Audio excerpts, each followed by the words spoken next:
Good morning. It's Monday, March 13th, 2023. I'm Jared Hall with Harvest Investment Strategies, giving you guys our weekly market update.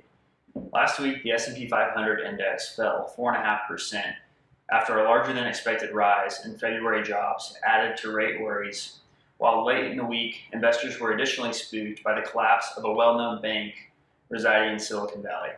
This put the index almost flat for the year, up only 0.6%. And the wave of the negative market moving news last week, we had comments from the Federal Reserve Chairman Powell saying that economic data was stronger than originally forecasted, and therefore we may see rates rise beyond what was anticipated. In summary, we're looking at higher rates and higher for longer rates. It's a volatile time in equity markets as we received this news only 1 week ago. But with the closure of several other regional banks over this past weekend due to the disruptions that rate hikes have caused, that news is already old. Sunday night, the Federal Reserve, in collaboration with the U.S. Treasury Department, issued a new bank term funding program, BTFP for short, in an emergency fashion dedicated to lend money to banks based on their assets to help stave off more bank runs.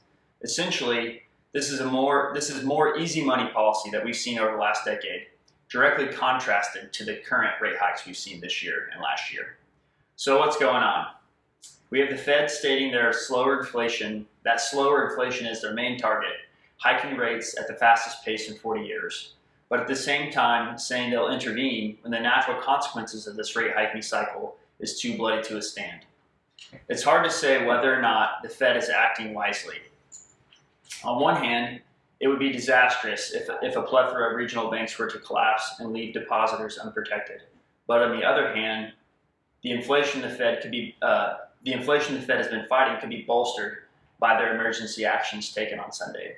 So what does it mean for clients? Luckily, the custodian companies of our assets are financially stable and have not made any mention of a similar liquidity crisis. Therefore, we would urge people to remain calm and not take any excessive cautionary actions to move funds around from institution to institution. In addition, we mentioned that any market gyrations occurring over the next few weeks due to these monetary policy actions will likely subside after a period of time. Even after this morning's wild market movements, we've seen volatility come down as investors wait to digest further information. Looking ahead at this week, we will gain more economic information on inflation with the February Consumer Price Index set for release on Tuesday. Wednesday, we'll gain insight into Producer Pricing Index and retail sales. Thursday, we'll learn how the housing starts and building permits are faring, before lastly the Consumer Sentiment Index on Friday. Prior to the Fed's emergency actions Sunday night, the consensus was for a 50 basis point rate hike at the end of this month. Now, there's not really a consensus, with the markets trying to reduce the likelihood of any rate hike at all. Perhaps we'll see the Fed pause here to let more time rattle by before continuing on their path to fight inflation.